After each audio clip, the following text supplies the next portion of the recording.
actividad. Primero que nada, buenos días a toda la audiencia, buenos días a nuestro invitado, buenos días al rector Yuri y buenos días a la directora del Centro Franco Argentino. Que todos tengan, una hermosa jornada y agradecidos de la presencia de ustedes en esta sala. Yo soy la prosecretaria de Relaciones Internacionales de la Universidad Nacional de Córdoba, soy Miriam Carballo, y tenemos en nuestro centro, el Centro Franco Argentino, en nuestra oficina, funciona el Centro Franco Argentino, que está iniciando estas iniciativas de tener conferencias con académicos de Francia. Acá va a presentarlo a Carlos, la directora del Centro Franco Argentino, que es la doctora Cristina Elgue Martini. Pero antes que nada quería darles las gracias a Carlos y realmente es un académico de mucha trayectoria, ya va a explicar Cristina, y además es un amigo de la universidad, ha trabajado con nosotros en muchos espacios y está en constante intercambio con nosotros, con la comunidad francesa. Así que estoy segura de que va a ser una estupenda presentación de las relaciones entre la Unión Europea y Latinoamérica, y pensando en este contexto de la pandemia que a todos nos perturba. Ya hemos visto que hasta en la vida diaria tenemos perturbaciones por todo esto. Entonces los dejo con Cristina, que va a hacer la presentación de Carlos, del doctor Kenan. Bueno, gracias Miriam. Buenos días a todas y todos. Bienvenidos a esta primera conferencia a distancia organizado por el Centro Franco Argentino de la Universidad Nacional de Córdoba. Ante todo, quiero agradecer a Carlos Kenan por haber aceptado esta invitación de la Embajada de Francia y, por supuesto, de nuestra universidad, para referirse, como recién lo indicó Miriam, a las relaciones Unión Europea y América Latina en esta época de pandemia. Permítanme ahora presentar al doctor Kenan. Carlos Kenan, de nacionalidad argentina y francesa,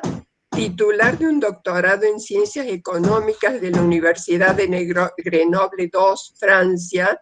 es profesor titular de Economía en el Institut des Hautes Études de l'Amérique Latine de la Universidad de París III, Sorbonne Nouvelle, donde desempeñó numerosas funciones de responsabilidad científica y administrativa, y en particular creó el máster Relations Europe-Amérique Latine, que dirigió entre 1996 y 2007.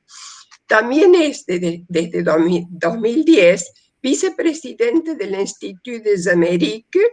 y desde 2018 es Senior Advisor en Cooperación Internacional en materia de enseñanza superior y de formación técnico-profesional en la dirección de France Educación Internacional, el operador pivot de la cooperación educativa del Ministerio de Educación Nacional y de la Juventud de Francia. Es vicepresidente del Foro Académico Permanente América Latina y el Caribe, Unión Europea, que organiza las cumbres birregionales. Y tenemos el honor que la tercera de estas cumbres, entre el 12 y 13 de abril de 2018, se celebró en Córdoba. Desempeña funciones de dirección y coordinación en instituciones y redes internacionales de investigación, expertise y docencia. Principalmente ha sido presidente de la Europe and Latin American Section de la Latin American Studies Association desde junio de 2009 hasta mayo de 2012. Entre 2013 y 2016 ha sido presidente del Consejo Europeo de Investigaciones sobre América Latina. Ha asesorado y colaborado en el desarrollo de las políticas de internacionalización de instituciones de educación superior de Europa y América Latina y el Caribe. Entre otras actividades en las instancias científicas internacionales y culturales, Actualmente integra el Consejo Científico de la Asociación Internacional des Économistes de Langue Française y es miembro del Consejo de Administración de la Maison de l'Amérique Latine de Francia. Asimismo, ha desempeñado funciones en el ámbito diplomático. Entre 2015 y septiembre de 2017 ha sido agregado para la cooperación en ciencias sociales en la Embajada de Francia en México. Ha sido consultor de varios gobiernos de América Latina, de Europa y de África, economista experto en bancos privados y de diversas instituciones económicas y financieras internacionales. Es miembro del editorial board de numerosas revistas y publicaciones especializadas. Profesor invitado en diversas universidades e instituciones académicas de Estados Unidos, Canadá, América Latina, Europa y África, Carlos Kennan ha recibido numerosas distinciones. Por ejemplo, en junio de 2017 fue designado Honorary Professor de la National University of Political Studies and Public Administration de Bucarest, Rumania. En enero de 2020 ha sido distinguido como Chevalier dans l'Ordre des Palmes Académiques por el gobierno de Francia por su contribución y los servicios efectuados a la educación nacional. Es autor o coautor de más de 60 libros y capítulos de libros. El último que podemos mencionar en coautoría con Éric Dubessé es La Caraïbe dans le partenariat stratégique UE-CELAC. También es autor de, como recién dije, de numerosos artículos en revistas científicas sobre los temas de su especialidad, principalmente las relaciones económicas internacionales, en especial las relaciones entre la Unión Europea y América Latina y el Caribe, y las crisis de deuda soberana, la integración regional, el desarrollo y la macroeconomía de los países emergentes, en particular latinoamericanos. Interviene frecuentemente en medios escritos y audiovisuales de Europa, América Latina, Estados Unidos y África sobre temas de su especialidad. Bienvenido, Carlos Kennan, a nuestra universidad y te escuchamos. Permítanme intervenir una vez más, disculpen. Quería agregar también que el doctor Kennan es profesor honorario de la Universidad Nacional de Córdoba, así que tiene vínculos con nosotros, bueno, diversos. Y una cuestión operativa, entonces les ruego que todos permanezcan con los micrófonos apagados y que las preguntas las vayan volcando al chat, que nosotros vamos a coordinar después las preguntas para hacer un momento de intercambio con el doctor Kennan. Muchísimas gracias. Entonces le damos la palabra al doctor Kennan. Bueno, muchísimas gracias. Espero que se escuche bien. Bien. Bueno, antes que nada, en esta que va a ser una relativamente larga introducción, pero al mismo tiempo espero muy sintética, antes que nada, permítanme decirles que es un gran placer y un honor participar en la inauguración de este ciclo de conferencias del Centro Franco-Argentino de la Universidad Nacional de Córdoba, que forma parte de ese muy buen desarrollo institucional que se ha producido en los últimos años de constituir centros franco-argentinos en diversas universidades del país, de Argentina, y a partir del primero que se desarrolló en la Universidad Nacional de Buenos Aires, donde está, por cierto, la sede del Polo Cono Sur de nuestro Instituto de las Américas, con el cual también interactúa, obviamente, el Centro Franco-Argentino de la Universidad Nacional de Córdoba. Bueno, es un gran placer por muchas razones más, digamos, no solo inaugurar el ciclo, sino estar en contacto con ustedes, con la Universidad Nacional de Córdoba, con la cual he desarrollado numerosas actividades e intercambios y hemos tratado de colaborar en distintos planos. Ahora voy a decir algunas palabras, pero antes que nada, en la que me complace contar con grandes amigos de ya muchos años, como en particular el caso de Hugo Yuri, querido rector Hugo Yuri, que ya no vamos a decir cuántos años son porque nos va a envejecer, digamos, no nos rejuvenece en todo caso. Pero por supuesto, un gran saludo para él, para Miriam Carballo, prosecretaria de Relaciones Internacionales de la Universidad Nacional de Córdoba, para Cristina Elgue, con quien he tenido el placer de comenzar a interactuar en los últimos días y semanas, y que espero conocer personalmente pronto. Y por supuesto también, entre otros tantos amigos, porque si no pasaría el tiempo impartido para dar la conferencia hablando solo de esto, quiero mencionar a Marcelo Conrero, con quien interactuamos justamente en la preparación de esta tercera cumbre académica, por supuesto con el rector Yuri, con todos los equipos y con Miriam, que se realizó Unión Europea, América Latina y Caribe, tercera cumbre académica Unión Europea, América Latina y el Caribe, que se realizó en Córdoba en abril del 2018, y con quien seguimos interactuando, con Marcelo en particular, puesto que es miembro del secretariado ejecutivo del Foro Académico Permanente Unión Europea, América Latina, Caribe, el FAP-ALCUE, como decimos nosotros, que justamente impulsamos para desarrollar este aspecto de las relaciones birregionales en el plano de la educación superior. Puesto que estamos hablando entonces de cooperaciones y de educación, no quiero dejar de mencionar que ayer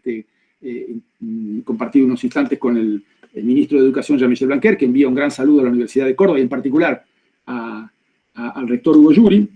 Y permítame decirles que en este contexto, digamos, yo diría, de confianza y de amistad, es un gran placer abordar este tema en particular, que es el de las relaciones Unión Europea, América Latina y el Caribe,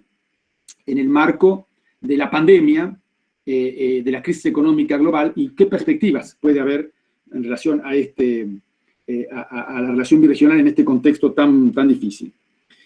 Yo creo que es un tema por demás pertinente, por razones justamente históricas, profundas, pero también por su actualidad. Entonces, siempre en el marco de esta introducción, permítanme decirles que la pertinencia del tema está vinculada, por supuesto, a las relaciones históricas que hay entre las dos regiones, desde la conquista, la colonización, el encuentro. Hubo mucha discusión cuando fue el quinto centenario, recordarán algunos, del llamado descubrimiento de América, pero lo importante es que esas relaciones se han ido nutriendo, no solo por ese contacto de pueblos y de relaciones económicas, comerciales, políticas, sino también por la existencia de valores comunes en materia fundamentalmente de defensa de la democracia, de los derechos humanos, la proximidad que generan los idiomas y las lenguas comunes, y en particular en los últimos 20 años se asistió a un progreso importante de estas relaciones, no sin dificultades, imperfecto, incompleto, indudablemente, cuando se dio la primera cumbre birregional Unión Europea-América Latina en Río de Janeiro en 1999. Entonces, hay una gran pertinencia en relación a este tema por el contenido de estas relaciones históricas entre las dos regiones, entre la Unión Europea y la América Latina y el Caribe, pero también decía con una gran actualidad. Y la actualidad es justamente lo que se trata de identificar en el título de la conferencia, es decir, en este contexto de pandemia y de crisis económica global, cómo evolucionan las relaciones económicas, políticas, de cooperación, y qué pueden hacer juntas ambas regiones. De hecho, la actualidad la da también la simple mirada sobre las producciones recientes que se han dado en la relación, analizando la relación birregional. Quisiera mencionar solo dos. Una en la que participamos a distancia en julio pasado, que fue el lanzamiento del libro Unión Europea, América Latina, una asociación estratégica para los desafíos globales, presentado en Madrid el 21 de julio pasado, que fue un libro elaborado a partir de un coloquio sobre los 20 años de la primera cumbre de Río de Janeiro de 1999, que se conmemoraron en julio de 2019 en Madrid, en una conferencia en la que tuve la ocasión de participar. Y este libro, editado, coordinado por Héctor Casanueva, también como yo vicepresidente, uno de los dos vicepresidentes del Foro Académico Permanente, el FAP-ALCUE, pues es un análisis muy interesante sobre justamente, ya en ese momento, antes de la pandemia, y antes de esta crisis generalizada que la pandemia suscitó, pues había ya una gran actualidad frente a ciertos desafíos, el cambio climático, por ejemplo, para enfrentarlos conjuntamente con visiones próximas en muchos campos entre la Unión Europea y América Latina. Pero hay otro, por ejemplo, trabajo muy reciente que se ha difundido en mayo, junio de este año, que es un trabajo de la Fundación EULAC, la Fundación Europa-América Latina, que es un resultado de la evolución de estas relaciones birregionales. Es una fundación que funciona en Hamburgo, de la cual el Instituto de las Américas nos enorgullecemos de ser socios estratégicos desde el comienzo de la creación de esta fundación en 2011. La Fundación Europa-América Latina edita un libro coordinado por Wolfgang Haider e Isabel Bastilla, que se llama Revisiting Bi-Regional Relations, the European Union Latin American Dialogue and Diversification of International Cooperation, que también plantea cuáles son los avances y los obstáculos que se podían percibir en 2020, 2019, antes también de la pandemia, y que es el fruto de una conferencia que se realizó en el marco de la conferencia de CEISAL, del Consejo Europeo de Investigaciones sobre América Latina, que tuve el gusto de presidir hace unos años atrás, y que se realizó en Bucarest justamente en julio del año pasado, en julio del 2019. Ahí hubo una serie de ponencias y demás, y esto es recogido en ese libro, como también hay una vasta producción anterior en trabajos en los que hemos participado en el sistema económico latinoamericano, en la propia Fundación EULAC. Hay 2 o 3 trabajos a los cuales voy a hacer alusión en mi presentación. Pero lo importante es que todo este bagaje, digamos, que mostraba ya el año pasado, este año, la importancia, la actualidad de esta relación y la pertinencia histórica que mencionamos, pues en realidad todos esos análisis están un poco corriendo detrás de los hechos, porque los fenómenos que se han producido en el curso de este año han implicado una inflexión importante en la situación mundial que no deja sin afectar, por supuesto, que no puede sino afectar a la Unión Europea y América Latina. Es decir, la pandemia y la crisis económica global. Hay poca producción, poco análisis, por eso es importante que pudiéramos, como se mencionó muy bien, y me parece que es un gran aporte, registrar este ciclo de conferencias y difundir ampliamente, porque hay gran interés en ver esto que nos está afectando en la vida cotidiana, qué respuestas pueden dar ambas regiones, todos los actores internacionales, por supuesto, pero en particular esto que nos ocupa hoy. Entonces, yo creo que es importante ver la actualidad de este fenómeno, es el objetivo de esta presentación, y quisiera decirles, antes de abordar 3 puntos de la manera más sintética posible, siempre en el marco de esta introducción que me parecía importante que fuese relativamente, digamos, detallada en ciertos aspectos, y que, puesto que supongo estudiantes, profesionales de diversas disciplinas, en el ámbito universitario, en el ámbito periodístico, como conozco aquí en Europa, siguen esto, es importante volver a poner en el marco, el cuadro en el cual se desarrolla esta evolución de las relaciones birregionales, ahora frente al desafío de la pandemia y la crisis económica global. Entonces, en este contexto, con una pertinencia y actualidad del tema, quisiera decir, antes de terminar la introducción, que esto se da en un contexto internacional, la crisis suscitada por la pandemia, crisis sanitaria, crisis económica, social, quizás algunos dicen civilizatoria global, pues en un marco que conviene recordar en 2 palabras, es un marco que es el marco de la crisis de la globalización, es decir, este fenómeno de internacionalización que se produjo en los últimos 20, 30 años, internacionalización de la vida económica, comercial, productiva, financiera, pero también cultural, de mayor interdependencia entre todos los componentes del planeta en todos los planos. Esta globalización está en crisis desde hace algunos años, cuestionada crecientemente por diversos factores. Yo diría, desde la crisis de 2008-2009, la crisis financiera y económica global que se produjo en aquel momento, y algunos fenómenos que han emergido en los últimos años son manifestaciones de esta crisis. Me refiero, por ejemplo, a una tendencia al repliegue, una tendencia al proteccionismo, la aparición de Trump, el Brexit y la salida de Inglaterra de la Unión Europea. Un segundo elemento muy importante del escenario internacional es una crisis de la gobernanza global, una gran dificultad para gestionar los problemas del mundo, justamente en un contexto de creciente interdependencia, de interrelación, por lo cual volveremos. La pandemia es el ejemplo más evidente de esta crisis de la gobernanza global, porque, indudablemente, frente a una crisis que se despliega desde Asia hacia Europa y luego toma como epicentro las Américas, América Latina en particular, pero que también ha afectado otras zonas del planeta de las cuales se habla menos. Por ejemplo, Asia del Sur, la India, está en graves problemas en relación a esta pandemia. Pues esta crisis sanitaria y económica global no ha suscitado respuestas globales de concertación, de acción conjunta. Todo el mundo se pregunta dónde están las Naciones Unidas, por ejemplo, en este tema. Sí, existe la Organización Mundial de la Salud, pero ustedes saben muy bien, cuestionada, con dificultades para coordinar o desarrollar acciones conjuntas, con imposibilidad prácticamente de que ello ocurra. Y lo que ha ocurrido son respuestas nacionales, muchas de las veces no sincronizadas, una situación de respuesta subóptima, porque frente a un problema global lo que hacía falta era una respuesta global, y hay respuestas nacionales parciales, e incluso un primer momento, cuando estalló la pandemia, abiertamente, digamos, marzo de este año, un momento de sálvese quien pueda, prácticamente, que fue lo que predominó. Pero a su vez, el escenario global, en un contexto de crisis de globalización, problemas, crisis de la gobernanza global, crecimiento que ya era mediocre antes de la emergencia de la pandemia, tiene otro ingrediente que me parece importante para nuestro tema, que es la rivalidad estratégica chino-americana, China-Estados Unidos, que ha recrudecido en los últimos años y que tiene manifestaciones diversas, incluso, obviamente, en América Latina y en Europa. Pues bien, en este contexto global, déjenme decirles que hemos organizado numerosos webinars, reuniones sobre estos temas y otros, pero en este caso en particular, me permito mencionar dos, que para los que quieran profundizar estas cosas me parece que pueden ser interesantes. En ausencia todavía de libros, hay artículos, análisis aquí y allá, pero como decía, estamos corriendo detrás de los hechos. Pues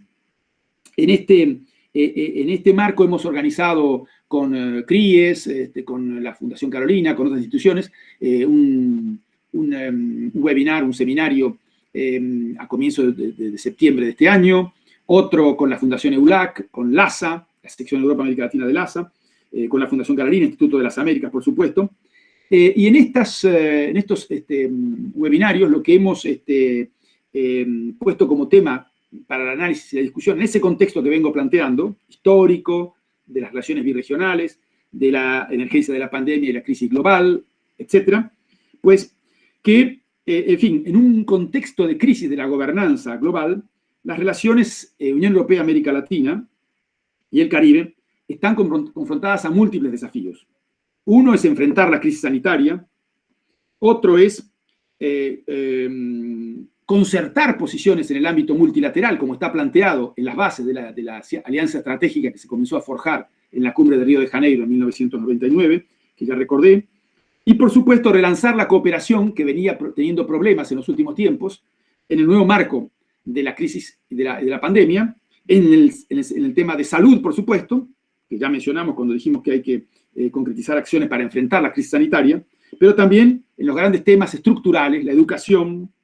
la cooperación en relación a la cohesión social y, muy importante, la lucha contra el cambio climático en una perspectiva de salidas más sociales y verdes, por así decirlo, a la crisis y en la perspectiva de una post-pandemia que esperemos que llegue lo antes posible, aunque todavía estamos durante la pandemia, no en post-pandemia, como en un momento se pensó que podríamos estar ya al final de este año 2020. Bien, termino la introducción con un comentario adicional sobre algo que me parece importante para los estudiantes, para aquellos que quieren profundizar en este tema y para además hacer más inteligible esta problemática, que es 2 o 3 notitas muy breves conceptuales, teóricas. Yo soy de los que piensan, como se dice que dijo, porque se le atribuye a él esa frase, a Alfred Marshall, economista, a principios del siglo XX, soy de los que piensan, si él dijo eso, hay otros que atribuyen esta frase a otros, pero bueno, lo importante es el contenido y no quién lo dijo finalmente, soy de los que piensan que no hay nada más práctico que una buena teoría y que es importante, justamente, que todo esto lo conceptualicemos y digamos, bueno, lo que estamos analizando puede ser más inteligible si señalamos que en los últimos 20, 30 años el mundo ha estado caracterizado por una tendencia a la globalización, que mencionamos ya. es decir, a una internacionalización creciente de la vida económica y con ella otros ámbitos de la vida social, política, de relaciones internacionales. Pero también otra tendencia que los analistas en términos económicos, de la integración regional, los especialistas de relaciones internacionales hemos trabajado en estos tiempos, es que la globalización vino junto con otra tendencia a la regionalización o al regionalismo, al reforzamiento de bloques regionales por diversas razones. Algunos ya existían antes de esta evolución hacia la globalización a partir de los años 90, sobre todo del siglo pasado. Tendencia a la constitución de bloques regionales, agrupamientos regionales de naturaleza económica, pero también política, en muchos casos la Unión Europea, la Unión Aduanera del África del Sur, formas de integración mucho más de facto, menos institucionalizadas, pero existentes realmente en Asia, y en América Latina, o en las Américas, como sabemos, lo que fue el Tratado de Libre Comercio de América del Norte, redefinido en los últimos años, de México, Canadá y Estados Unidos, o también las diversas modalidades de renovación que ocurrieron en las últimas 3 décadas, de las instancias de integración regional en América Latina, es decir, redefinición de la instancia andina de integración, luego crisis, la aparición del Mercosur, etc. Entonces hay una tendencia al regionalismo junto con la tendencia a la globalización, y junto con esto apareció también a finales del siglo pasado y comienzo de este siglo una tendencia al interregionalismo, es decir, a la vinculación entre regiones que tenía un valor agregado importante en términos de escala, en términos de posibilidades de potenciar cooperaciones que solo países aisladamente no podrían desarrollar. Y en este sentido, el interregionalismo, efectivamente, fue ilustrado con muchos acuerdos entre diversas instancias de integración, que es lo que quiere decir, y en particular por este fenómeno de desarrollo de relaciones Europa-América Latina a partir de la Cumbre de Río. Entonces me parece importante subrayar todo esto y agregar que justamente en el marco de esta crisis de la globalización que ya mencioné antes, sobre la cual podremos volver en los intercambios, en las preguntas, si interesa, pues en esta segunda década del siglo XXI hemos tenido también una crisis del regionalismo, una dificultad a hacer avanzar esos procesos de integración regional, con auges y retrocesos muy importantes también, y en particular en América Latina una problemática justamente de auge con la aparición de la CELAC y otras instituciones, pero luego de retroceso con los problemas que han confrontado estas instancias regionales, o algunas de ellas prácticamente congeladas o desaparecidas, como es el caso de la UNASUR. Entonces estamos en presencia de cuando interviene la pandemia, la crisis sanitaria y económica global, de una crisis de la globalización, una crisis del regionalismo y un problema también en el desarrollo de ese interregionalismo, que también ilustra bien la evolución de las relaciones Europa-América Latina. Y un retorno, me parece esto importante, al bilateralismo, a las relaciones entre países, que no anulan la existencia de esas relaciones entre regiones, pero que han adquirido más peso, en gran medida como consecuencia de esos cambios que ya mencioné, que se produjeron en el escenario político y geopolítico internacional.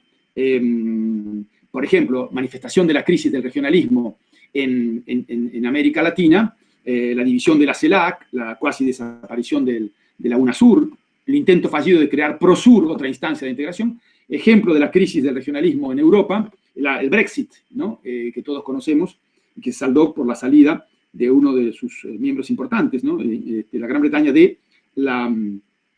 Unión Europea. Entonces, es en ese marco que aparece este relanzamiento del bilateralismo, muy sostenido y preconizado por algunos países de gran peso sistémico, empezando por Estados Unidos, que en el periodo Trump refuerza y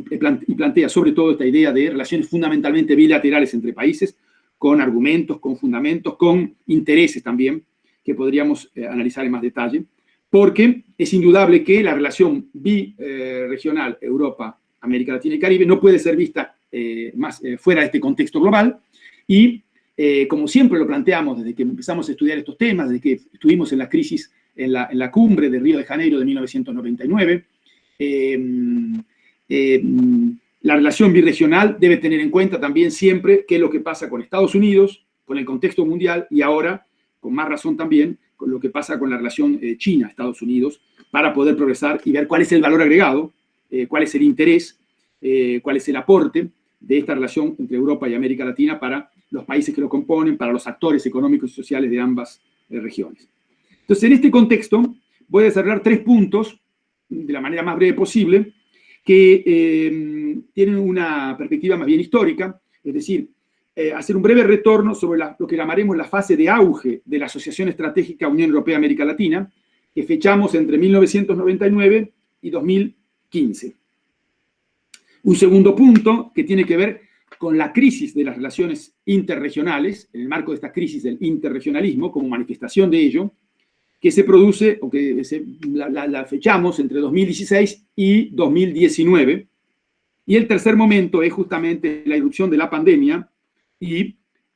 los desafíos que esto plantea. Para terminar con algunas breves reflexiones finales en este proceso que, como la pandemia, está en pleno movimiento y que es muy difícil sacar conclusiones definitivas en muchos campos, como lo hemos advertido en los últimos tiempos. Bien, primer punto entonces, breve retorno sobre la fase de auge de la asociación estratégica. El inicio de esta nueva etapa es esa famosa cumbre de Río de 1999, que a la cual van a sucederse otras cumbres cada 2 o 3 años,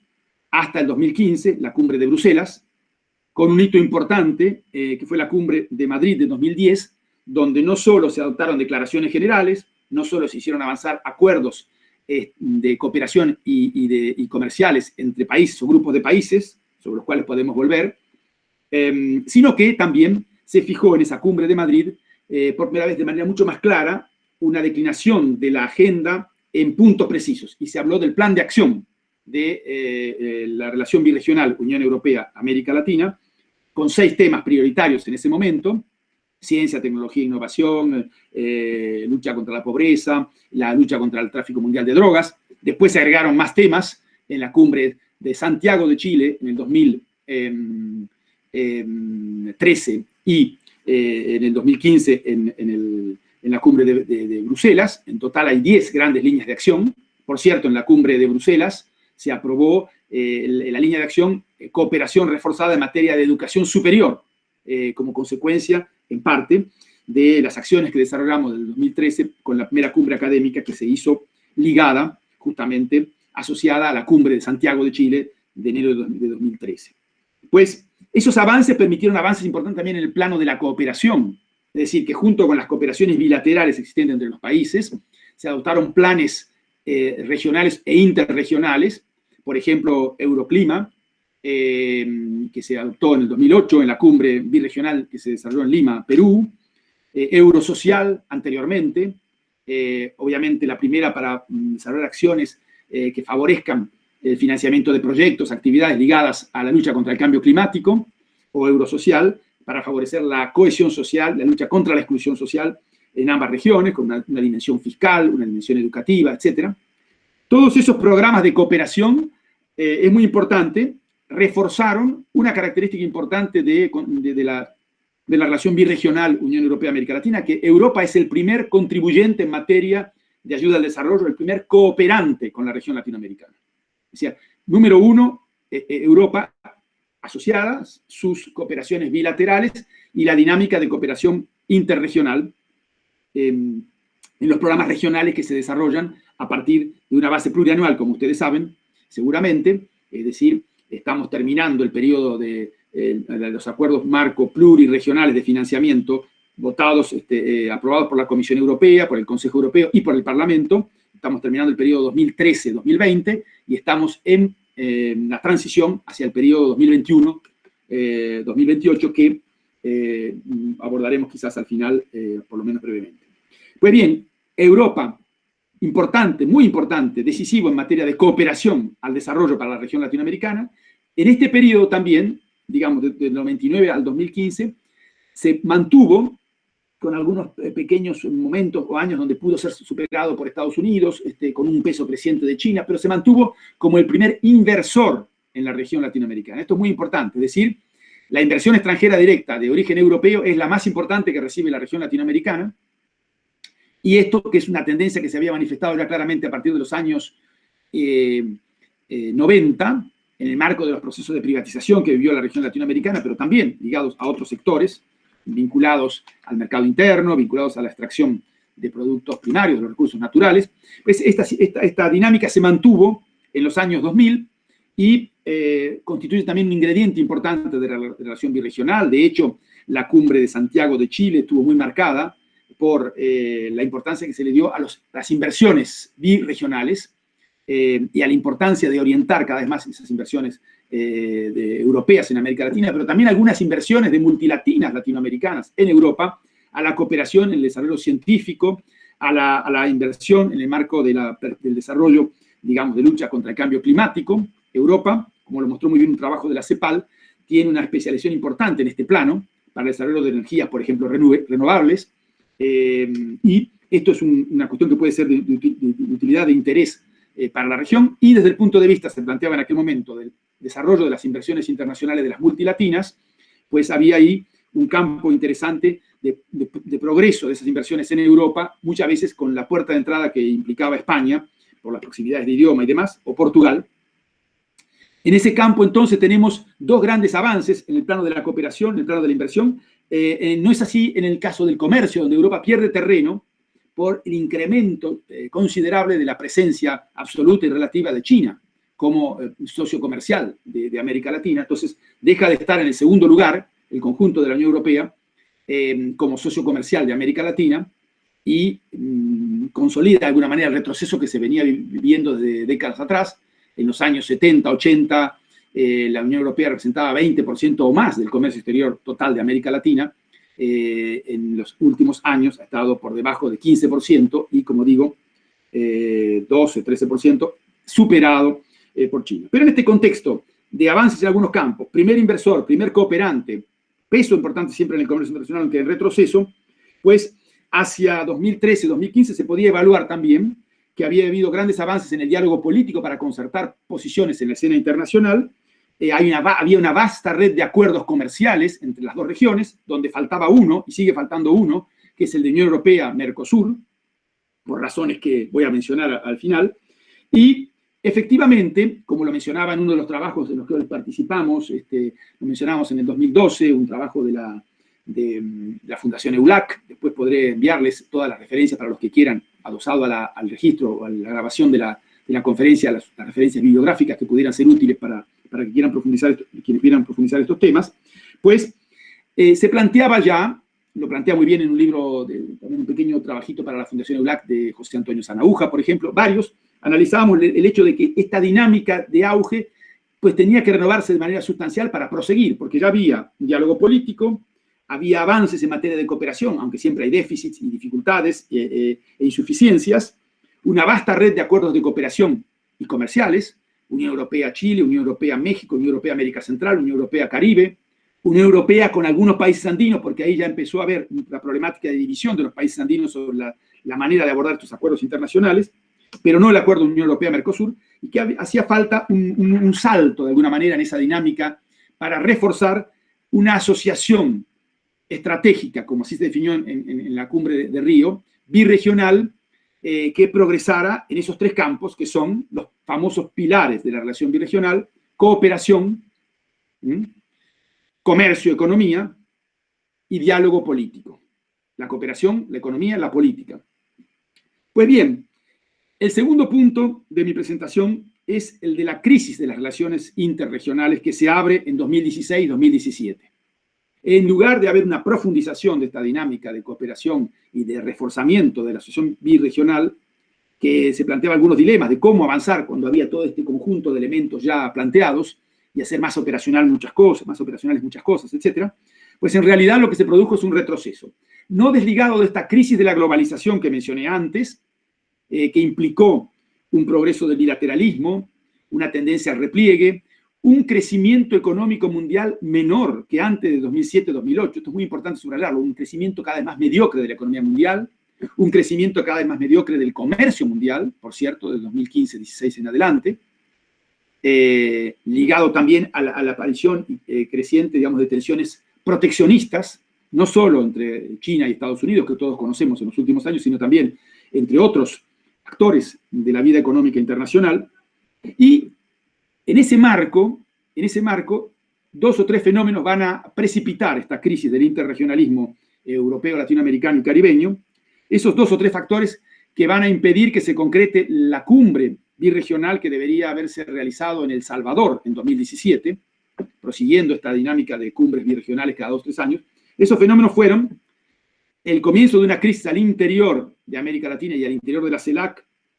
precipitada por la crisis venezolana, por un lado, y por otro lado, los problemas internos que sufre la Unión Europea. Ya hablamos Brexit, 2016 en adelante. En esos momentos, en 2016-17, también la atención europea está muy centrada en otros problemas, por ejemplo, para un socio tan importante para la región latinoamericana como lo es España. Sin duda hay una avanzada de los países que tienen más implicación y más vinculación con América Latina, entre ellos están España y Portugal, obviamente, que tienen su dinámica de cooperación iberoamericana, pero también está Francia, Italia, Alemania, sin duda por su peso específico, Francia con una relación histórica de mucho peso en todos los planos, no solo la famosa relación cultural, etcétera, sino también una relación económica, que tiene mucha importancia con una gran presencia de la inversión extranjera francesa, de origen francés en América Latina. Pues en España, por ejemplo, una atención muy fuertemente concentrada en las crisis de las comunidades autónomas, los problemas de Cataluña, etcétera, que con la actualidad tan vertiginosa que vivimos en los últimos años y ahora con la pandemia parece que fuese algo de hace décadas, pero que está ahí presente. De hecho, la actualidad de estos días nos lo ha recordado. Entonces, eso precipita una crisis y la ausencia de cumbres birregionales que se enlaza con la crisis de la globalización, del bilateralismo que ya mencionamos, y genera la perspectiva de un declive, de una decadencia de la relación birregional, como muchos lo analizaron en ese momento. Debo decir aquí que, por ejemplo, uno de los trabajos también de la Fundación EULAC, y enlazando con la cuestión conceptual que mencioné al comienzo, hacia 2018-2017, en qué es significativa o relevante América Latina y el Caribe para la Unión Europea. Fue ese trabajo coordinado por Andrés Servín, en el cual participamos en reuniones de discusión, presentación y demás, y donde hubo muchos autores de ambas regiones. Pues se planteaba que estábamos en la víspera de la pandemia, que no conocíamos obviamente en ese momento, en 2018-2019, en presencia de 3 posibles escenarios de la evolución de la situación birregional. Un escenario que era retomar la dinámica relativamente virtuosa del periodo que fue de 1999 a 2015, que acabo de mencionar, es decir, una asociación estratégica birregional que se consolida, en la cual uno de los ingredientes, hay un muy buen cuadro de síntesis de todo eso en ese libro, donde señala cuáles serían los hechos fundamentales que abonarían la existencia de un escenario u otro. Uno de ellos, en relación al reforzamiento de la asociación estratégica birregional, es la operacionalización y acentuación de varias de las dinámicas de cooperación que hay sobre el cambio climático, sobre educación, pero también, de manera muy importante, la concretización del acuerdo Unión Europea, América Latina y el Caribe, perdón, Unión Europea, Mercosur, que, como ustedes saben, es una asignatura pendiente de la relación birregional por diversas razones que podemos o vamos a evocar. En todo caso, ese escenario de reforzamiento, digamos, de la asociación estratégica birregional parecía poco viable en ese momento, 2018-2019, porque aparecía emergiendo claramente con la crisis del interregionalismo, la no concretización de la cumbre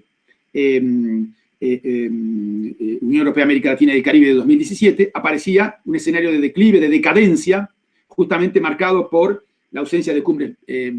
birregionales, la división creciente en ambas regiones, la dificultad de dar un nuevo salto en materia de cooperación, y aunque algunas dinámicas, desde el punto de vista económico, pudieran tener inercias, como por ejemplo las dinámicas de inversión, también estaban afectadas por esta tendencia a la crisis de la globalización. Recuerdo que el indicador inversión extranjera directa sobre crecimiento mundial, por ejemplo, se ha ido deteriorando en los últimos años, como se ha ido también disminuyendo el indicador exportaciones mundiales o comercio mundial sobre crecimiento mundial. Estos son los síntomas de esta crisis de la globalización en los últimos 3-4 años que aparecían. Entonces, en ese contexto, a pesar de que hubiese una cierta inercia de la inversión y demás, era de prever, más bien,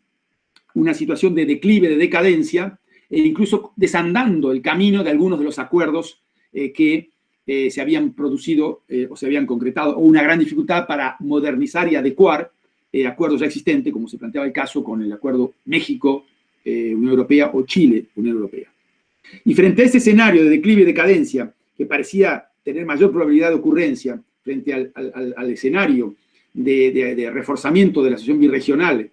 tal como la habíamos conocido hasta el 2015, se planteaba en este trabajo una posibilidad intermedia de un interregionalismo, digamos, a geometría variable, la carta, donde también planteaban que no se concreta el acuerdo Mercosur-Unión Europea pleno, pero hay un acuerdo de mínima, que se logran acuerdos en algunos planos, en el plano del cambio, la lucha contra el cambio climático, o en el plano de la educación. Bueno, este era el análisis que se hacía. El tercer punto, habiendo dejado esto planteado, que quisiera abordar muy brevemente, es que es la pandemia y la crisis global, que es el tema central, y los desafíos que plantea. La primera cosa que debemos decir es que, indudablemente, esa pandemia, esa crisis global, es una crisis extraeconómica que afecta a través del shock sanitario y de las medidas que los gobiernos toman de diversa naturaleza, con diversas fases de evolución de la epidemia en los países. Debe ser analizado con mucha prudencia esto, y por ende, entre paréntesis, aunque no es el tema central, es una cuestión que hay que ver con mucha distancia, con cierta distancia, las evaluaciones y las comparaciones entre países, porque, repito, las fases de desarrollo de la epidemia no son las mismas, porque las condiciones socioeconómicas y macrofinancieras de los países y zonas son diferentes, la capacidad de recursos que hay para enfrentar los problemas son diferentes. Pues lo cierto es que esa crisis, suscitada por un fenómeno extraeconómico, es decir, una crisis sanitaria, que se despliega al revés de la crisis de 2008-2009, que fue originalmente financiera, recuerdan ustedes, crisis subprime, y luego la caída de Lehman Brothers, y el contagio al resto del mundo, en una recesión global que duró el año 2009, esta que se origina, que va de oriente hacia occidente, que se origina en China, se despliega hacia Europa, y luego gana las Américas, y ahora aparece difundida en muchos puntos, a tal punto que resulta menos fácil saber cuál es exactamente el epicentro actual, porque hay peligros de rebrotes importantes, como que estamos viviendo ahora en Europa Occidental, por ejemplo. Pues esta crisis precipita una recesión global, mundial. La caída del Producto Mundial se estima en 5% actualmente, pero estas estimaciones hay que tomarlas con mucha prudencia porque van variando de análisis en análisis. Europa está fuertemente golpeada. Va a haber caídas del producto, por ejemplo, aquí en Francia, de 11, 10, 9%, inicialmente para justamente, y en ese orden de ideas puede estar la Europa Occidental, quizás un poco menos, porque hay Alemania que ha caído menos,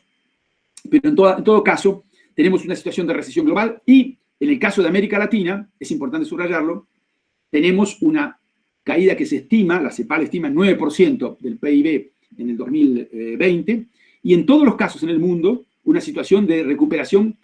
cada vez más dudosa en el 2021. Los análisis iniciales de recuperar los niveles de actividad y de producto por habitante, etcétera, a partir de 2022-23 están hoy día cuestionados. En fin, estamos con las dificultades para prever lo que puede pasar de este escenario que es de incertidumbre radical, como solemos decir los economistas, es decir, que es muy difícil prever cuál es el escenario principal en relación al cual nos encaminamos. Pero en todo caso,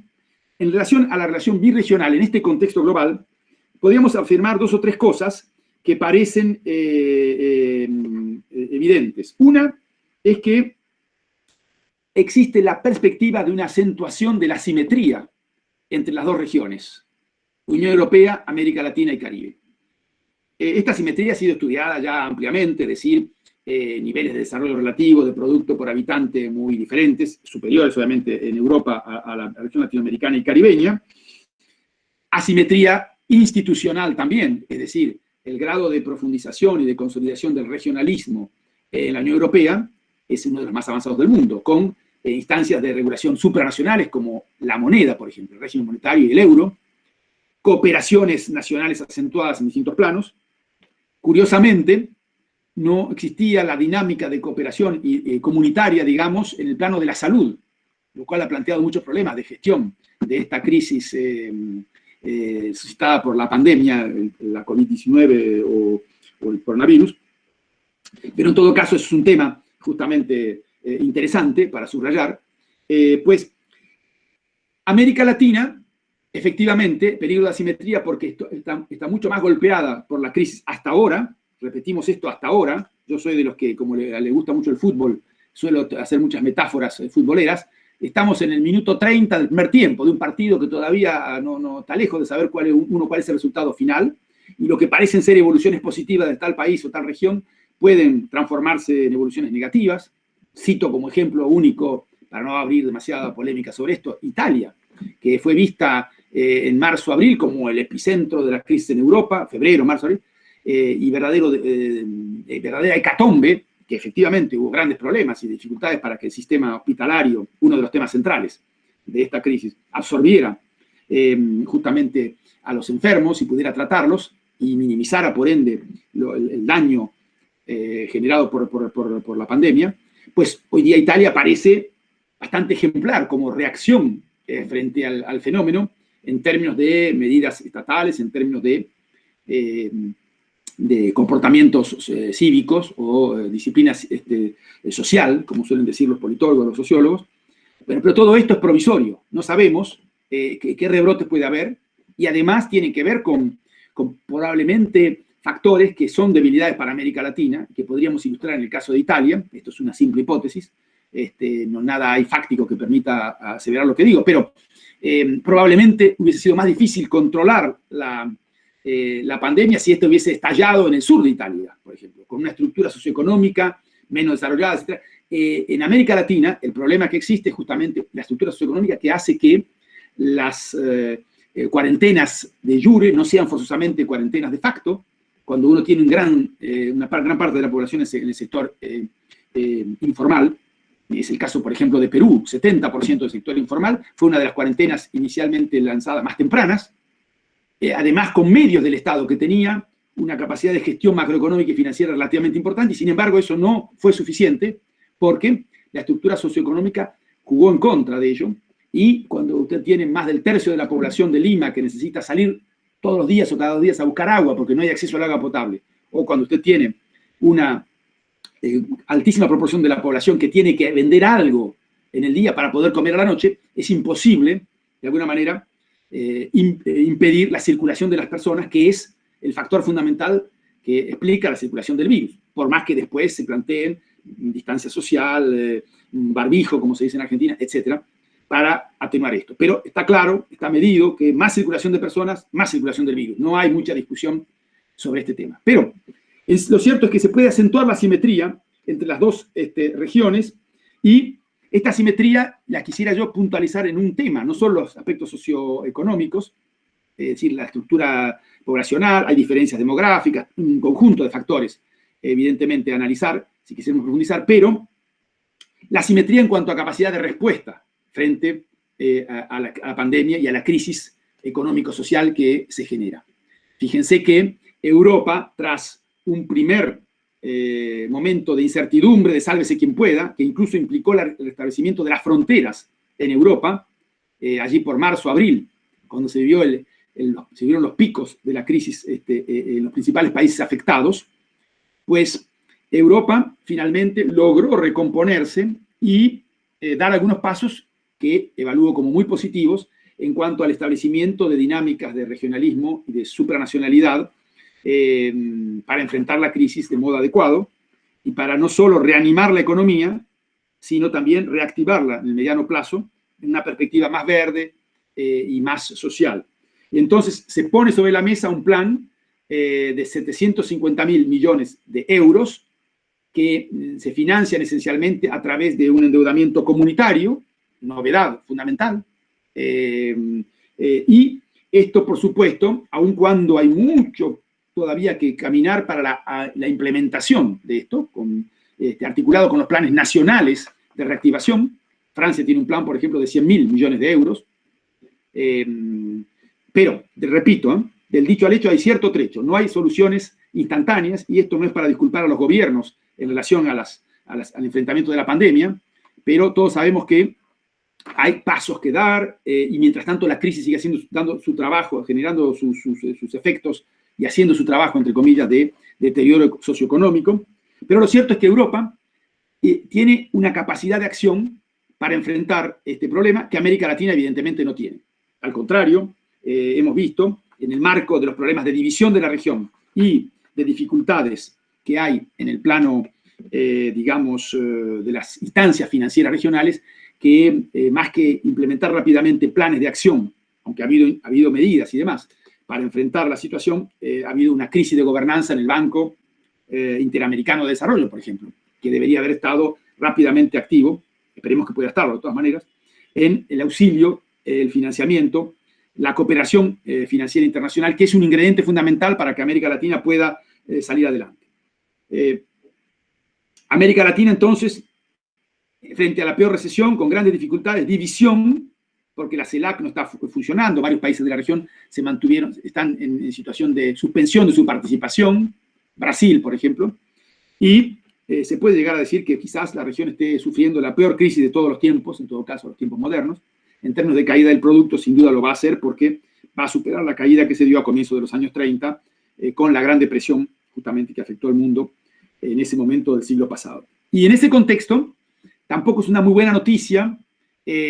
junto con la probable profundización de la asimetría, el hecho de que no parece concretizarse en el corto plazo el acuerdo Unión Europea-Mercosur, después de los pronunciamientos de Francia, sobre todo de otros países europeos, en particular por la problemática medioambiental, y este aspecto que pudiera ser un ingrediente para el reforzamiento de las relaciones biregionales no aparece como muy factible en el corto plazo. Probablemente se sobreestimó, esta es mi opinión personal, se puede discutir, las posibilidades que tenía aquel acuerdo de junio de 2019, que fue un acuerdo de base para promover el acuerdo rápidamente, que se estableció en Tokio, en Japón, y que indudablemente no estaban probablemente dadas las condiciones por las reticencias persistentes de algunos países europeos en el plano, digamos, del nivel o de la dinámica medioambiental. Se considera que, desde el punto de vista de la Unión Europea, los acuerdos deben tener esta dimensión importante, por un lado, y por otro, porque persistían los diferendos, por eso lo de 2019 parecía un entusiasmo quizás un poco desmedido, los acuerdos sobre la problemática específicamente comercial, en relación al tema agrícola fundamentalmente. Entonces, a modo de conclusión, yo quisiera retomar entonces la cuestión de los tres escenarios en el enfoque que propuse para decirles que, hay ingredientes para que se perpetúe este escenario de decadencia y de declive que se vislumbraba en el análisis que mencioné de la Fundación EULAC de 2018-19, en este contexto de la pandemia y de la crisis económica global. Pero también, yo creo, y este va a ser mi punto final importante, hay ingredientes para que desde ambas regiones, desde las instancias gubernamentales, pero también desde las sociedades civiles, se promueva avanzar hacia lo que me parece el escenario más realista, porque se planteaban cuáles son las perspectivas como pregunta para nuestra presentación. Y yo creo que lo que puede ser el escenario más realista no es reconstituir la dinámica previa a 2015, al menos en el futuro inmediato, es decir, una asociación birregional plena con la Unión Europea dándole una prioridad importante a la región latinoamericana, aunque siempre se discute esto, si no está todavía por debajo de lo que debería ser el esfuerzo, el interés de la Unión Europea respecto de América Latina, y con una América Latina que antes de 2015 había beneficiado de un boom económico, ligado muy fuertemente, por cierto, al superciclo de las materias primas, ligado a una reorientación del comercio muy fuerte hacia China, ligado también a una presencia china cada vez más fuerte, pero que también había generado condiciones para aumentar la capacidad de concertación regional. Recordemos, que no lo hemos hecho todavía, que la CELAC, la comunidad, digamos, de naciones de América Latina y el Caribe, pues, de estados de América Latina y el Caribe, fue creada a comienzos de esta segunda década del siglo XXI, y como espacio de concertación del conjunto de la región, de coordinación, si bien no tiene la entidad de la Unión Europea, que es una instancia de integración con varios elementos de supranacionalidad en términos de políticas, era una reducción de la asimetría entre las dos regiones que se combinaba con estos acuerdos que hemos mencionado, con subgrupos de países, con una dinámica de cooperación cada vez más interregional, etcétera, Después, volver a eso parece muy difícil porque, por un lado, vamos a decir algunas palabras, la Unión Europea tiene iniciativas en relación a América Latina, pero sigue estando muy centrada, como generalmente ocurre en la mayor parte de los países y regiones del mundo, en sus propios problemas derivados del efecto de la pandemia y de la crisis global. Entonces, desde el lado europeo, tenemos que hay muchas dudas sobre los financiamientos que en el programa regional van a estar destinados a América Latina en esta nueva programación plurianual a partir de 2021. De hecho, se evalúa más bien que va a haber una reducción, recortes que indudablemente sufren todos los programas de cooperación a nivel internacional, porque la paradoja de la situación que estamos viviendo es que todos planteamos que hay que, digamos, aprovechar esta situación para reorientar el modelo de desarrollo. Muchos plantean que hay que, obviamente, sostener la reanimación de las economías, pero la recesión global afecta negativamente los presupuestos y tiende más bien a obligar a recortes en lugar de expansiones, salvo que uno tenga capacidad de enfrentar una situación con déficit muy importante, que generalmente implican un endeudamiento muy importante, y eso ya ocurre en Europa, pero son niveles de endeudamiento que pueden plantear problemas en el futuro. Hoy día no, porque las tasas de interés están bajas. Hoy día no, porque hay también una gran presión de las sociedades para recomponer la situación económica, pero, para darles un ejemplo, es indudable que no se pueden producir saltos de 10 puntos del producto todas las semanas en cuanto a la relación deuda pública sobre producto, como la que se ha producido en Francia entre, digamos, antes de la pandemia y ahora, de ciento y tantos puntos, ciento y algo puntos del PIB, 100% del PIB, de la relación deuda pública sobre producto, vamos a pasar a algo que va a estar entre 115 y 120 en el 2022-23. Es decir, hay una progresión del endeudamiento, una dificultad para que esto se perpetúe y tendencia al recorte y a la disputa por recursos escasos, lamentablemente. Son estas dos, digamos, estas dos situaciones que coexisten. Necesidad de mayores recursos, de recomponer, de sostener, y al mismo tiempo menos recursos porque se ha caído todo y estamos en presencia de una recesión global, entre otros factores. Y después, frente a los recursos que hay que asignar, discusiones sobre las prioridades que hay que dar. Y las presiones de las sociedades nacionales son muy grandes en relación a este tema, que por ahí puede hacer que se destinen más recursos a planes nacionales o regionales que a la cooperación internacional. Pero esa cuestión que se plantea de ese modo del lado europeo, que hace difícil un relanzamiento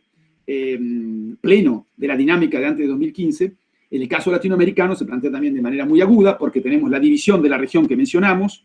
las dificultades a reconstituir la propia CELAC, y efectivamente lo que me parece es que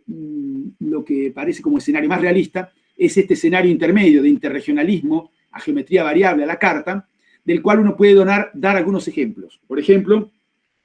yo diría que los países más involucrados en la relación birregional con América Latina, con América Latina desde Europa, como son España y Francia, han tenido iniciativas en los últimos meses que conviene subrayar como puntos de apoyo para esta dinámica interregionalista, geometría variable. Pienso en la conferencia virtual convocada por el gobierno español, de Pedro Sánchez, en junio, llamando a los gobiernos latinoamericanos que quisieran participar, a los gobiernos europeos que quisieran participar, y sobre todo a las instancias de financiamiento y de cooperación, como el BID, la Comisión Europea, por supuesto, para, en un marco más bien iberoamericano, promover ayudas y aportes financieros de emergencia frente a los problemas sanitarios y económicos que atraviesa la región latinoamericana. O podríamos señalar también una iniciativa de Francia, que se tradujo en una reunión de cancilleres. La reunión propuesta por España fue una reunión de alto nivel de presidentes, donde no participó, por ejemplo, Brasil, que es un ingrediente importante para analizar en estas circunstancias la singularidad de Brasil en esta problemática de la relación birregional Unión Europea, América Latina y el Caribe, puesto que Brasil es indudablemente un exponente muy importante de esta tendencia a la bilateralización de las relaciones internacionales y de cuestionamiento a las instancias existentes o preexistentes como la CELAC, como ya lo mencioné. Entonces, otra iniciativa importante, y voy tratando de concluir, es la que mencioné del gobierno francés, que llamó a una reunión, invitando inicialmente, por supuesto, a unirse a esta iniciativa a España, y por el rol fundamental de España en la relación birregional, en la relación con América Latina, y a la Comisión Europea y al alto representante Borrell para las relaciones externas, para abordar la problemática, digamos, de la cooperación en el marco de la crisis sanitaria y, a partir de ello, relanzar el diálogo político birregional. Allí participaron un grupo de países, no todos, creo que 18 países en total, y la dificultad que hubo para concretizar esta reunión muestra las dificultades de avanzar hacia un escenario, llamémosle ideal, entre comillas, aunque lejos estaba de ser ideal, había muchas falencias, de asociación birregional relanzada plenamente, como se dio hasta el 2015, que es la dificultad, por ejemplo, que inicialmente es una reunión que se plantea entre estos países de Europa, la Comisión y la CELAC, pero cuando se menciona CELAC hay una gran dificultad del lado latinoamericano y caribeño, porque hay países como Brasil, como dijimos, que están fuera en estos momentos de CELAC y que no querían de ninguna manera involucrarse en una reunión que tuviese esas características, o el caso de México, que ejerce la presidencia pro tempore de la CELAC. Finalmente hubo que buscar una manera donde no se mencionara esto, se hablara de concertación, sin hablar de las instancias de concertación, y con una temática muy concentrada en la problemática de salud, con algunas orientaciones y decisiones interesantes para agilizar mecanismos de ayuda que pueda haber y para promover conjuntamente en las instancias financieras internacionales, Banco Mundial, el financiamiento COVID del Fondo Monetario Internacional, que se hace una tasa muy baja de interés, pues se le dé una fuerte prioridad a América Latina, muy afectada, como dijimos, tanto desde el punto de vista sanitario como desde el punto de vista económico. Yo mencioné, eso es un ejemplo de la búsqueda de mecanismos de cooperación, de alguna manera, que mantengan la dinámica interregional, porque no son bilaterales, con los países más proclives a participar de uno y otro lado, buscando la más amplia participación posible, buscando centrar esa cooperación, esa relación en temas de urgencia en lo inmediato. Pero nos queda también la perspectiva de mediano y largo plazo. Todavía está por verse cómo podría articularse en este contexto de dificultades, probablemente de asignación de recursos hacia la cooperación con América Latina, cómo podría articularse de alguna manera el Green Deal que plantea esta propuesta de reanimación y de reactivación de la economía de las sociedades europeas con América Latina. Y un último ejemplo que podemos dar de esta dificultad, pero al mismo tiempo de la idea de que pueden desarrollarse mecanismos de cooperación a geometría variable a la carta, es todo lo acontecido, que voy a mencionar muy rápidamente, en relación a los problemas de gobernanza del BID que se planteó, del Banco Interamericano de Desarrollo, que se planteó en los últimos meses, cuando emergió, planteada por la administración Trump, una candidatura contraria a las tradiciones y a las prácticas del Banco Interamericano de Desarrollo de un ciudadano americano, estadounidense, en este caso cubano-americano, Mauricio Claver Carone,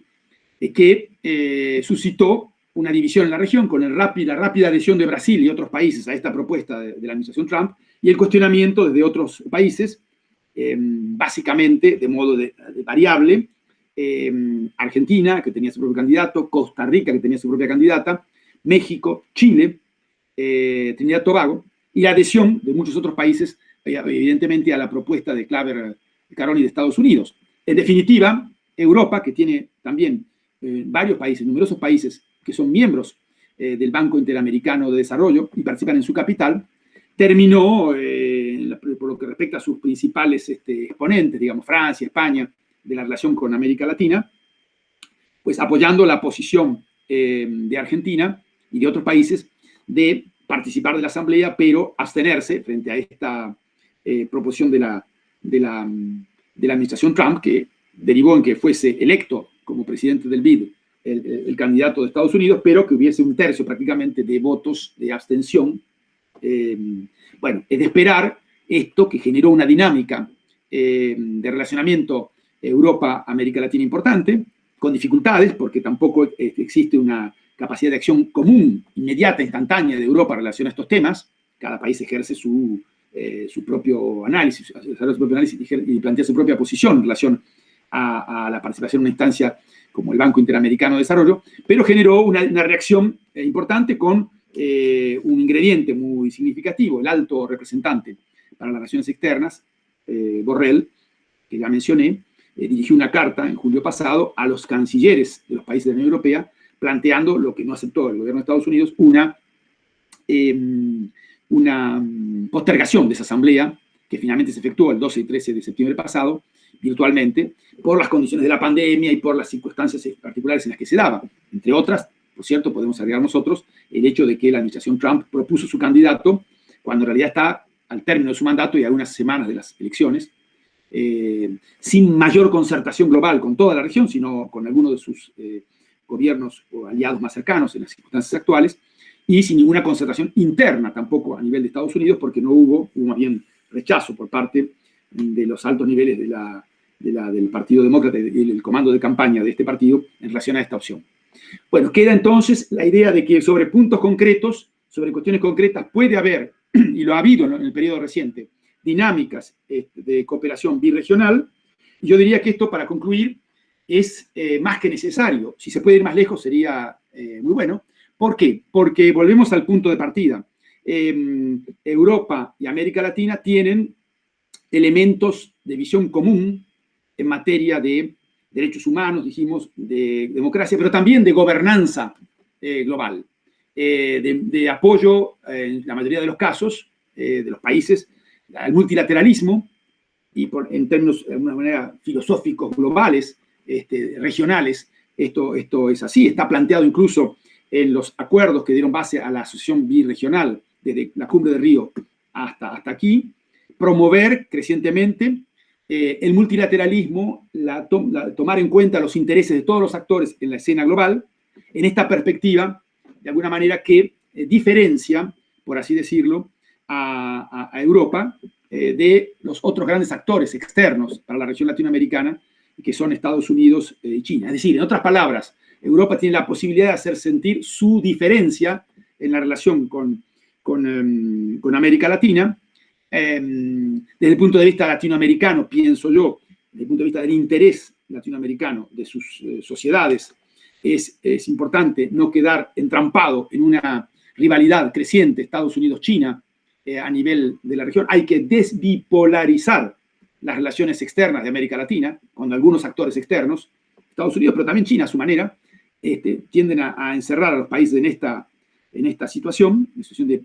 pronunciarse frente al bilateralismo. Eso no quiere decir que no haya que tener relaciones con unos y con otros, desde el punto de vista latinoamericano. Y desde Europa es un test importante para su protagonismo internacional, un protagonismo internacional que se tradujo en esta dinámica de las asociaciones birregionales, de las cumbres, desde el Tratado de Lisboa. La Unión Europea tiene la posibilidad de ejercer su personalidad internacional, jurídica internacional,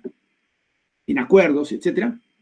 Y esto me parece que se juega en parte en América Latina, donde, como dijimos, hay una tradición, hay un conjunto de valores, y hay también intereses muy importantes derivados de esta importancia de la cooperación europea en América Latina, derivados de la importancia de las inversiones externas europeas, de los vínculos culturales, artísticos que existen. Y, por supuesto, a su vez, esto puede ser punto de apoyo para los posicionamientos que puede tener Europa en la escena internacional,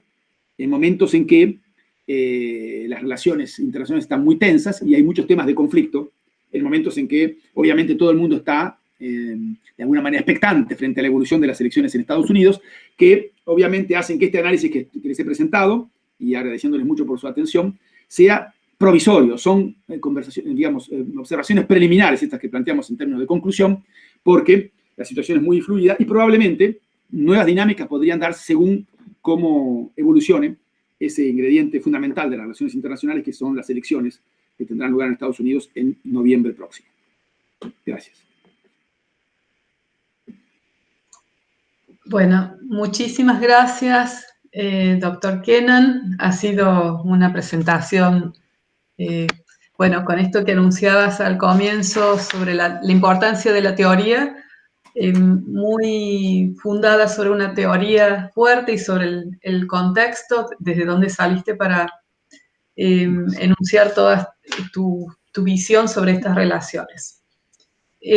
Antes que nada, quería avisar que el doctor Yuri está entrando en una reunión ahora en este minuto, casi a las 12:30, Así que él quería despedirse de Carlos y agradecer, ¿no? Bueno, disculpen la interrupción, muchísimas gracias, Carlos, como siempre, un lujo. Y bueno, sos un profesor de la Universidad de Córdoba, así que es un orgullo para nosotros. Les pido disculpas a todos y todas ustedes, pero tengo que salir en este instante porque es un Zoom con el Ministerio de la Nación. Muchas gracias de nuevo, fantástico, Carlos. Nos vemos pronto. Gracias. Muchas gracias. Bueno, muchas gracias. Y un aplauso, aunque sea a la distancia, Carlos Kenan, que no te veo, pero quiero agradecerte muy especialmente por esta presentación tan exhaustiva, con tanto conocimiento de causa y tan bien organizada. Es decir, hemos inaugurado de forma brillante nuestro ciclo de conferencias a distancias. Agradezco no solamente en nombre del Centro Franco-Argentino de Córdoba, sino especialmente de los dos socios, nuestra universidad y la Embajada de Francia. Pues pensaba darle la palabra al doctor Yuri, que bueno, ha tenido que ir, entonces sí, se la doy al doctor Hugo Barsky. ¿Me estás oyendo? Tenés que habilitar el micrófono. Sí, ahí estoy. Entonces, prioridad para una pregunta. Sí, cómo no. Me parece que ha sido, está de más decirlo, una presentación global en un momento muy complejo para poder ordenar el desorden. Y me parece que Carlos lo ha hecho muy bien. Y la pregunta que quiero hacerle es si él cree que en el proceso que estamos viviendo es posible que particularmente América Latina pueda buscar en los territorios, no en los países, porque tenemos claro que hay gobiernos nacionales en los países de América Latina que tienen una mirada muy contraria a las formas de asociatividad o de complementación, si no se puede abordar esto desde el punto de vista territorial. Por ejemplo, los parques industriales, los polos tecnológicos, las zonas francas, los puertos, que no dependen de los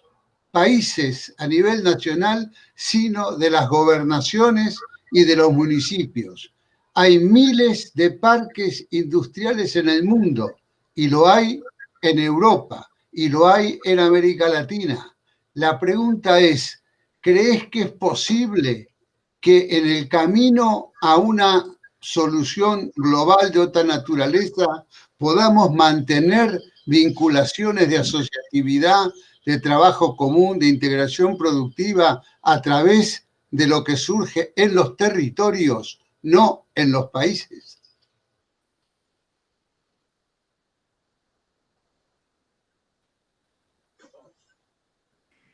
¿Vamos respondiendo uno a uno? Sí, me parece que sí. Bueno, primero, muchas gracias por los aplausos y ya por los comentarios de Hugo Barsky, que agradezco en particular porque me permite abordar un aspecto que no traté, porque evidentemente hay que tratar de circunscribirse a ciertos elementos y así todo fue un poco largo. Pero que me parecen fundamentales, es decir, en esto de un interregionalismo a geometría variable, diríamos también a geografía variable, es decir, que no necesariamente son las entidades nacionales, los países, los que tienen que relacionarse, sino también las instancias subnacionales o actores específicos, como los que mencionó Hugo, sobre las parques industriales, zonas industriales, regiones. Esto es algo que ha ocurrido mucho, ¿vale? Hay que decirlo con claridad. En el caso de algunos países donde ha habido una tendencia a la hostilidad, a la dificultad de las relaciones al más alto nivel, pienso en el caso de algunos países europeos con Brasil, por ejemplo, en los últimos tiempos, que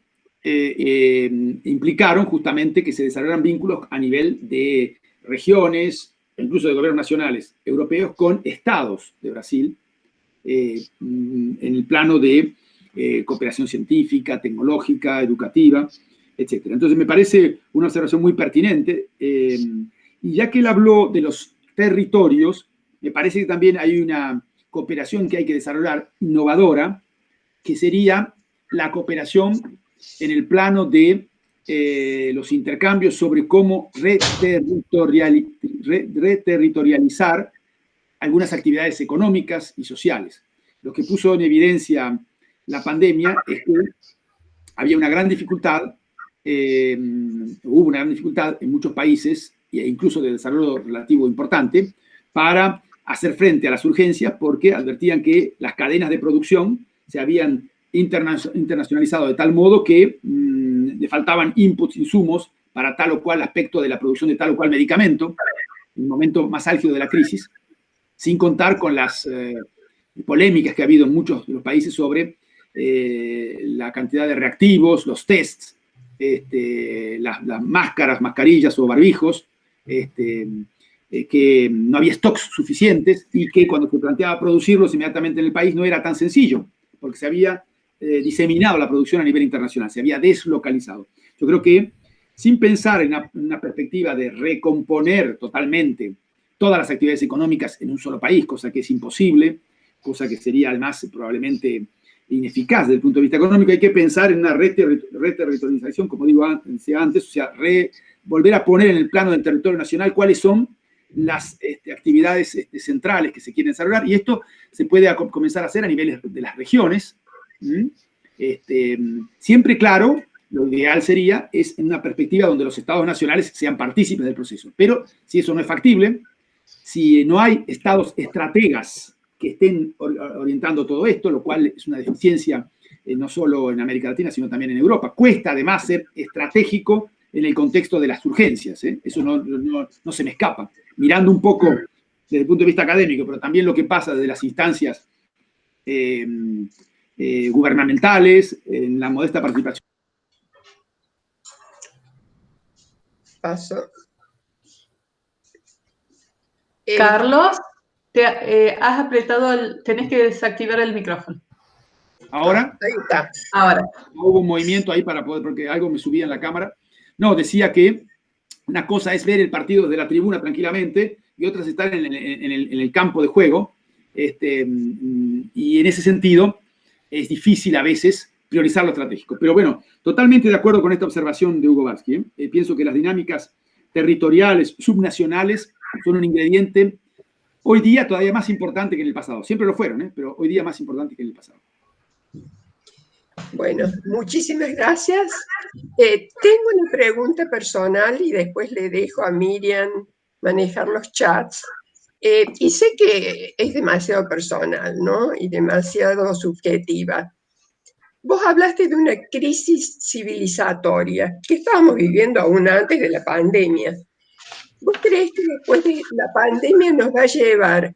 a un capitalismo globalizado aún más salvaje? ¿O pensás que puede haber lugar para una mayor solidaridad, un pensamiento ecológico más profundizado?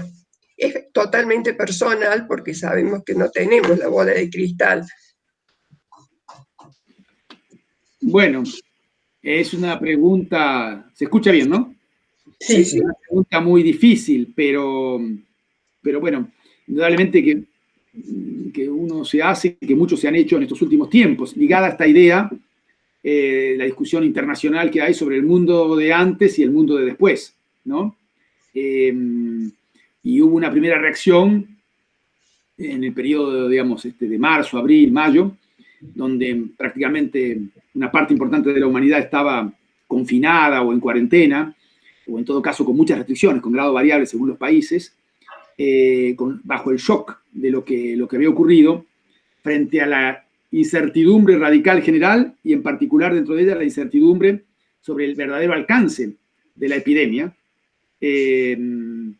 sus efectos en términos de mortalidad, etc. En ese contexto aparecieron muchos planteando, bueno, la necesidad de una mayor solidaridad frente a las dificultades de los más vulnerables, a la necesidad de tomar en cuenta incluso el hecho de que la disminución de la actividad humana parecía producir algunos efectos favorables en relación a la naturaleza, y que esto nos debería llevar a una reflexión más amplia sobre el impacto,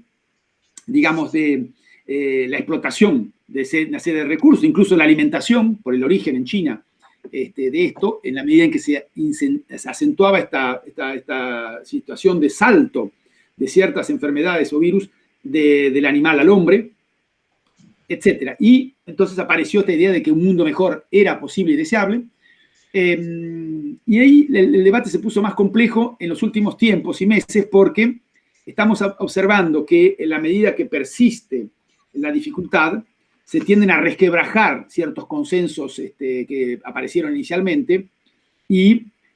lo que parecía prioridad absoluta a la salud empieza a ser cuestionado en relación a los efectos negativos que tiene para la economía, indudablemente, los confinamientos y demás, y se hace cada vez más difícil manejar lo que los economistas llamamos a veces los dilemas o trilemas. Aquí hay un trilema, como los trilemas monetarios de Mundell, que le valieron el premio Nobel, un trilema, economía, salud, libertades, ¿no? Y empieza a haber cada vez más disenso respecto de esto, y dificultad para ver justamente por dónde salir frente a la situación que se está planteando. Entonces, alguien que yo admiro mucho, Edgar Morin, que acaba de recibir, por cierto, un premio que él recibió virtualmente de una instancia ahí de España, de Menorca, por su gran trayectoria y demás, y que se agrega a la cantidad de doctorados honoris causa, etcétera, que él tiene. Edgar Morin, que por cierto tiene 99 años y en el 2021 debería cumplir 100 años, esperamos todos, pues ha dicho 2 o 3 cosas que me quisiera compartir con ustedes. Una es que el mundo de después va a ser peor si no hacemos nada.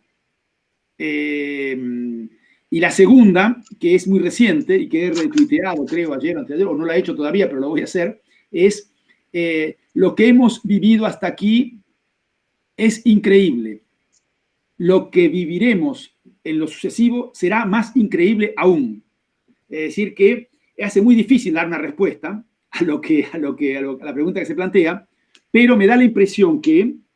¿qué quiere decir Edgar Morin? Interpretación completamente personal, que el mundo después será peor. Es decir, que están todos los ingredientes para que, usando los términos que Cristina planteó, podríamos usar otros, pero bueno, para no hacer muy compleja la cosa, un capitalismo globalizado cada vez más salvaje puede ser un poco la tendencia natural si no se hace nada. Es decir, ¿qué pasa en las crisis? Como economistas lo sabemos. Generalmente, los peces grandes comen a los pequeños, se produce una mayor concentración y centralización de los capitales. En el marco de las recesiones aparecen problemas financieros que plantean grandes dificultades a los que tienen una situación de partida más difícil.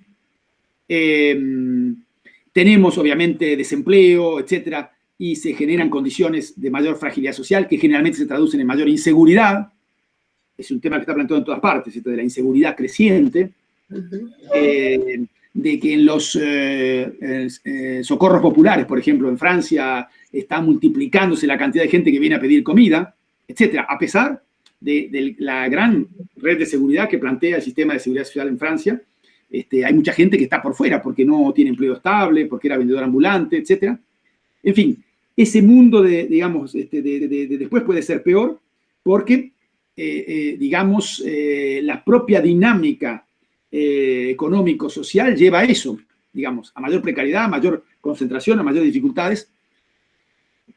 Bueno, ¿qué puede ocurrir que impida esto? Yo pienso que es justamente un avance en términos de gobernanza a nivel nacional y a nivel global, que se ve muy difícil, pero que puede empezar a construirse desde los procesos nacionales y en el cual la relación Europa-América Latina podría ser un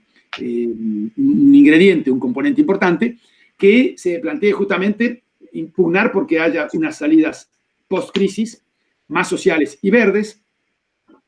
que las sociedades de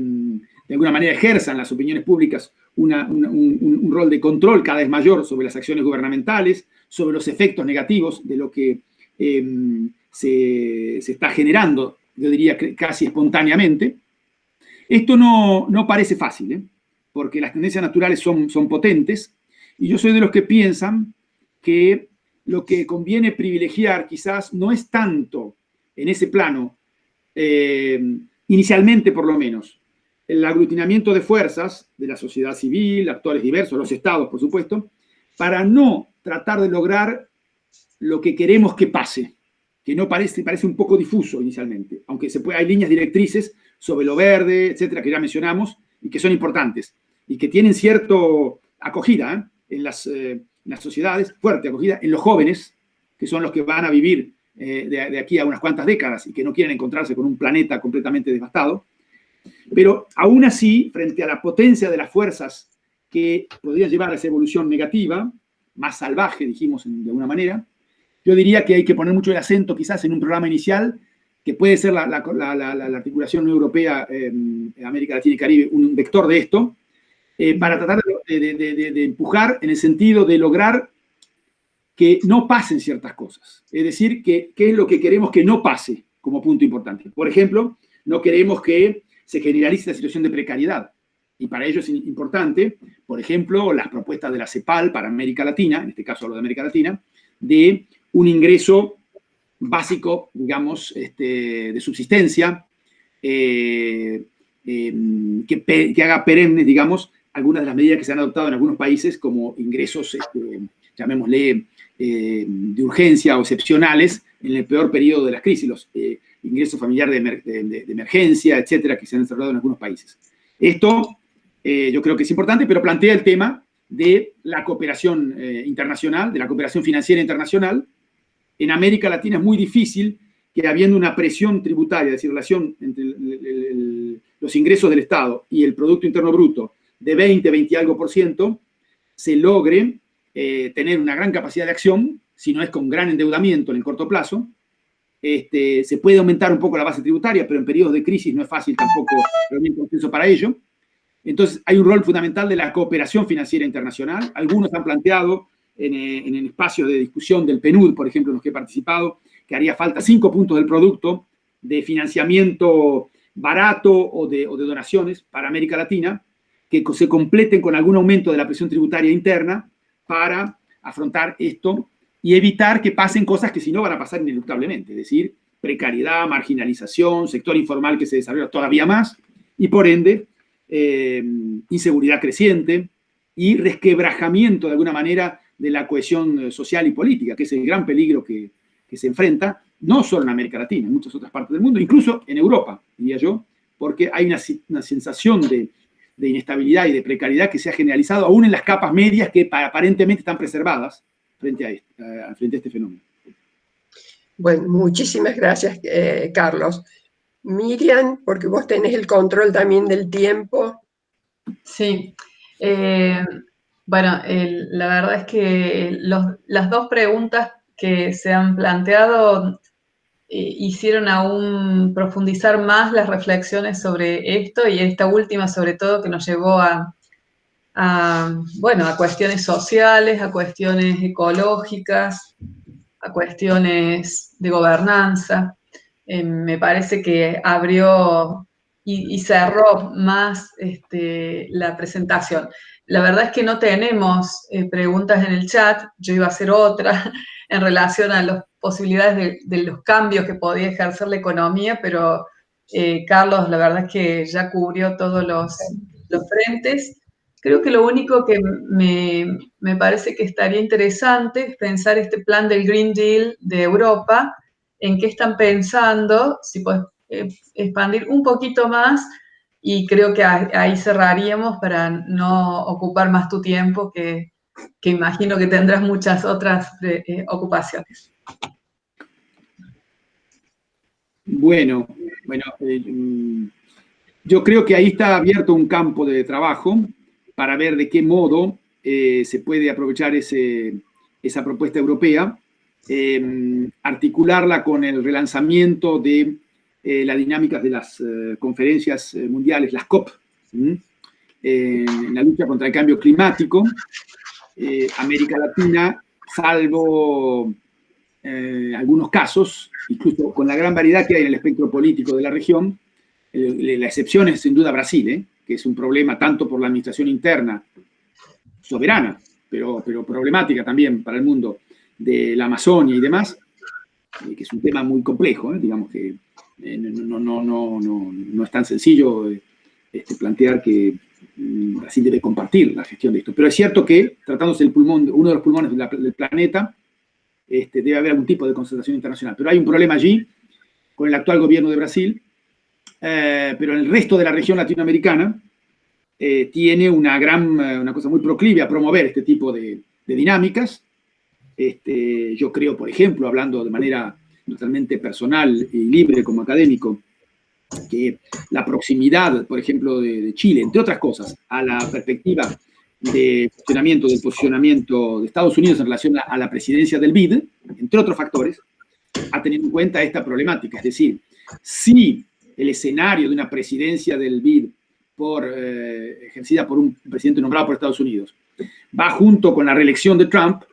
ahí hay un problema con las políticas de cooperación y de financiamiento del principal banco regional de desarrollo de América Latina, para América Latina, porque sabemos que hay un gran escepticismo respecto a la problemática del cambio climático de parte de la administración Trump. Entonces, ¿cómo manejar esto? Chile ha tenido en ese sentido, como una política de Estado, bastante coherencia con el tema de la lucha contra el cambio climático, que sea Bachelet o sea Piñera el presidente. De hecho, recordemos, era el país que iba a recibir la COP, que se iba a hacer a finales de 2019 y que no se concretizó como consecuencia de las tensiones y problemas internos que hubo en Chile y se trasladó de urgencia a España. Entonces yo creo que ahí hay efectivamente un campo de trabajo diplomático conjunto y de, como consecuencia de ello, articulación con los planes y evidentemente financiamientos que pudiese haber para reforzar Euroclima y los programas regionales que hay de cooperación. Ahí sería importante que América Latina pudiese hablar con una sola voz o con la voz más mayoritaria posible. Eso vuelve a mi idea de interregionalismo a geometría variable, a geografía variable, como dijimos, a la carta, pero en relación a un tema central, que en realidad no debería ser a la carta, debería ser un tema del menú fijo, digamos, que es el tema del cambio climático. Yo creo que ahí hay una cuestión que hay que explorar y profundizar. Estamos en una situación un poquito difícil. De hecho, para ajustar la preparación de esta conferencia, hablé con algunos interlocutores ahí en Bruselas y todo el mundo está viendo cómo, no está estabilizado eso, ¿no? De cómo va a quedar toda la cuestión de asignaciones presupuestarias para el marco financiero plurianual que se abre en 2021.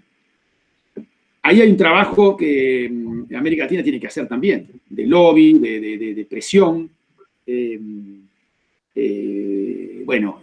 No todo es, a veces cuando se analiza la relación, una relativamente baja prioridad de la Unión Europea respecto de América Latina,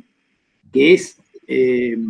como diríamos, un poco una queja estructural que hay desde América Latina hacia Europa, pero es indudable que no se va a poder modificar sustancialmente el lugar que ocupa en la jerarquía de prioridades externas de la Unión Europea, América Latina. Puede, dentro de un rango determinado, estar más cerca del techo o no, pero no va a ser más importante que sus fronteras cercanas, los países del norte de África, los países de Europa del Este, no miembros de la Unión Europea, por razones evidentes, porque hay problemáticas migratorias, etc. Pero la cuestión es cómo, dentro de los márgenes que hay, América Latina optimiza su posibilidad de cooperación. Y ahí tiene que jugar un rol. Y ahí lo que sería muy importante es que hubiese una intensificación de la acción respecto no solo de la Comisión y de los principales interlocutores europeos hacia América Latina. Yo pienso que